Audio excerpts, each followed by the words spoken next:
Bismillahirrahmanirrahim. Assalamualaikum warahmatullahi wabarakatuh. Pada kesempatan yang berbahagia ini, saya atas nama Junaidi Faisal, nomor NIM 22811300962, kelas A20 akan mempresentasikan tentang bagaimana penerapan media audio pembelajaran,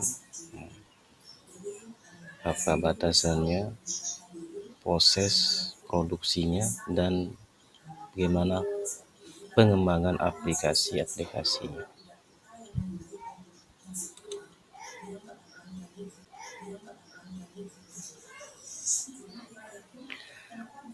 Perlu diketahui bahwa media audio pembelajaran adalah salah satu jenis media pembelajaran yang digunakan untuk membantu proses pembelajaran. Media ini memiliki batasan dan proses produksi yang harus diperhatikan dengan baik agar dapat menghasilkan aplikasi yang berkualitas. Pada presentasi ini akan dibahas mengenai batasan, proses produksi, dan pengembangan aplikasi media audio pembelajaran.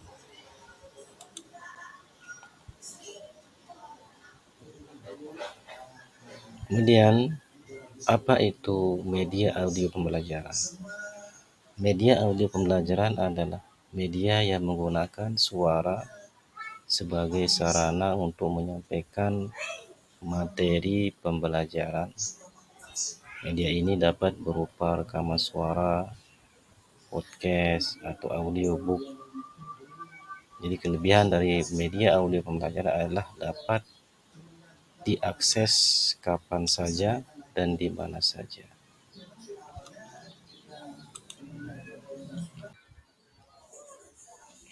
Kemudian batasan media audio pembelajaran. Media audio pembelajaran memiliki batasan dalam penggunaannya. Media ini lebih cocok digunakan untuk materi yang bersifat konseptual dan abstrak. Selain itu, media audio pembelajaran tidak dapat digunakan untuk materi yang memerlukan visualisasi atau demonstrasi. Lalu bagaimana proses produksi media audio pembelajaran? Proses produksi media audio pembelajaran meliputi tahap perencanaan, pengembangan suara, pengolahan suara, dan pengeditan.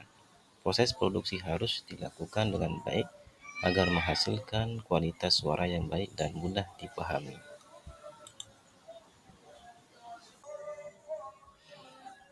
Teknik produksi suara.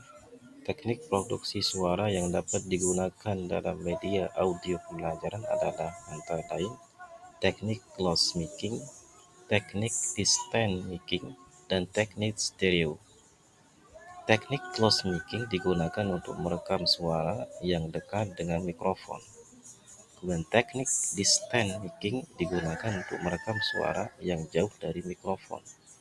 Teknik stereo digunakan untuk merekam suara dengan kualitas suara yang lebih baik.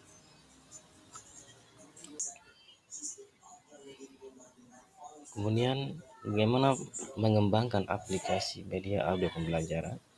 Pengembangan aplikasi media audio pembelajaran meliputi tahap perencanaan, pengembangan konten, pengembangan aplikasi, dan uji coba. Aplikasi media audio pembelajaran harus mudah digunakan dan memiliki fitur-fitur yang sesuai dengan kebutuhan pengguna.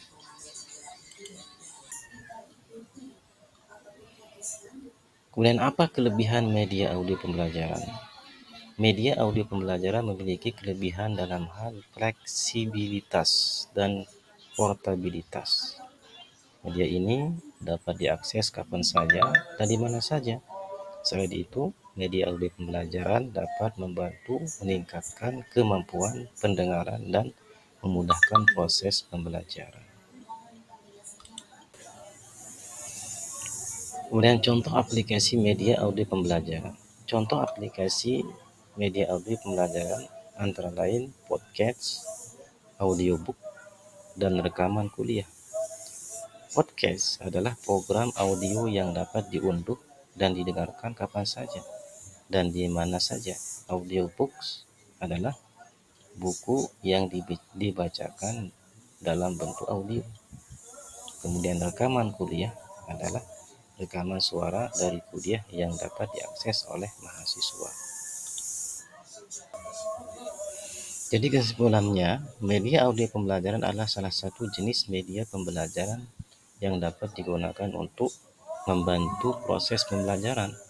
Media ini memiliki batasan dan proses produksi yang harus diperhatikan dengan baik agar dapat menghasilkan aplikasi yang berkualitas. Pengembangan aplikasi media audio pembelajaran harus dilakukan dengan baik agar mudah digunakan dan sesuai dengan kebutuhan pengguna. Namun di sisi lain ada kekurangan daripada media audio pembelajaran, yaitu kekurangannya adalah dalam hal visualisasi dan interaksi. Jadi media ini tidak dapat menampilkan gambar atau video, sehingga materi yang disampaikan terbatas pada suara saja. Selain itu, media audio pembelajaran tidak dapat memberikan interaksi langsung antara pengajar dan peserta didik. Sekian dari saya, itu yang dapat saya sampaikan. Terima kasih. Wassalamualaikum warahmatullahi wabarakatuh.